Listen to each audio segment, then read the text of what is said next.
on ne dit pas les choses de manière directe. La question est simple. Il y a un accord politique qui a été signé. L'accord politique prescrit des réformes constitutionnelles, institutionnelles et électorales. Et cet accord a été signé il y a quoi? Bientôt 9 ans. N'est-ce pas? Alors, on veut faire cette réforme. C'est ce que nous disons. Et nous avons été depuis longtemps ceux qui ont demandé que les réformes se fassent. Je ne veux pas vous citer des dates, je vais vous demander que ces dates-là, vous le savez. Et donc, il n'est pas nécessaire de passer son temps à répondre à ceux qui, pour des raisons particulières, prétendent que c'est l'ANC qui bloque les choses. On dit, faites les réformes. Et on répond, pour faire les réformes, il faut que quelqu'un participe à des élections. Nous disons non. Nous disons, il n'en a jamais été question lors de la signature de l'accord. Il faut respecter les accords que l'on signe. Il ne faut pas encourager au Togo le refus d'exécuter les accords que l'on signe. Tout le problème est là. L'accord Khartoum n'a pas été respecté. L'accord, les 22 engagements dont la réalisation ne dépend pas de nous, n'a pas été respectée. Malgré cela, l'Union européenne a résolu la coopération avec le Togo. Ce n'est pas notre problème. Il appartenait à l'Union européenne de faire son investigation, puisqu'elle constate aujourd'hui qu'un des points majeurs de l'accord des 22 engagements n'a pas été respecté, le point concernant les élections locales. Bon, mais nous disons que nous ne voulons pas encourager la réédition de ces situations-là. Et nous disons, faisons les réformes. Donc, il y a tous ces points contenus dans l'accord. Il faut les réaliser, il faut les régler. On a commencé par l'article 38, qui concerne la répartition équitable des richesses. Et ils disent non, ils sont contre. Ah bon?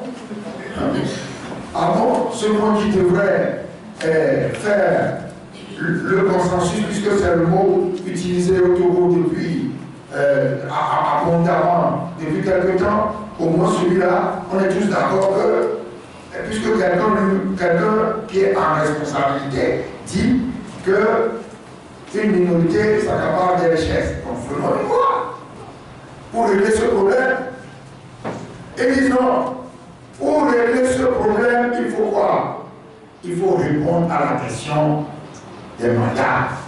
D'abord, il faut que quelqu'un participe aux élections avant de parler de répartition équitable des richesses. Voilà le problème. Subordonner la réponse à toutes les questions posées dans la proposition de loi.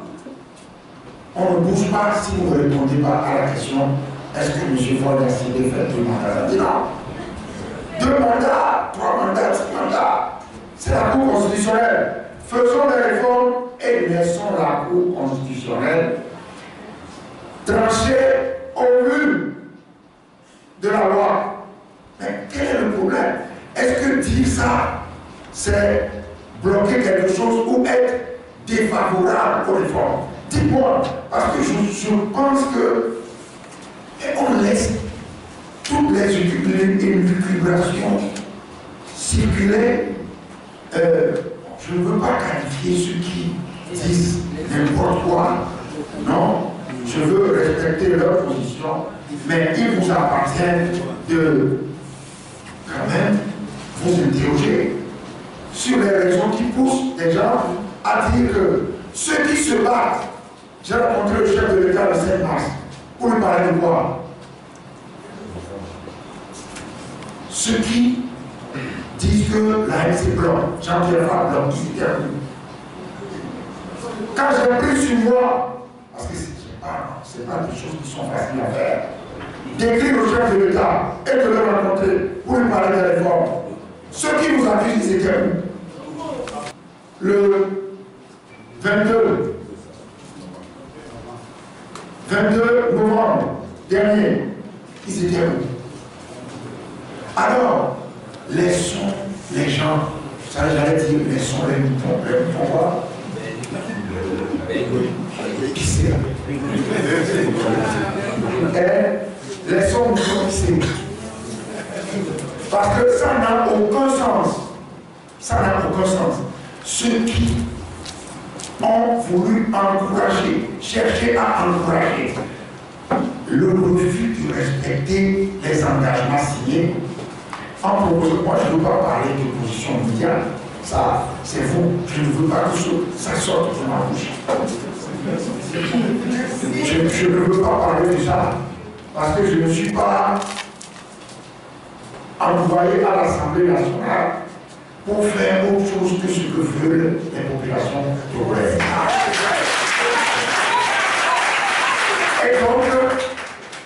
Et donc, qu'est-ce que les professionnels de la modération, vous savez, le mal dont nous souffrons au Togo, modérés, radicaux, etc. Les modérés ont toujours raison, les radicaux ont toujours tort. Mais aujourd'hui,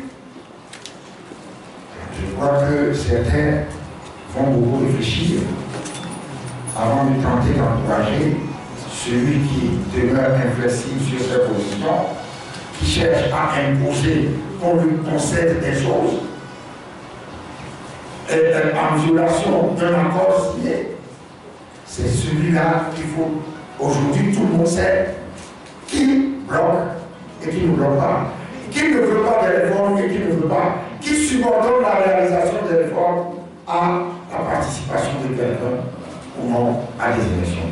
Et ça, je voulais que ça soit clair dans mon texte.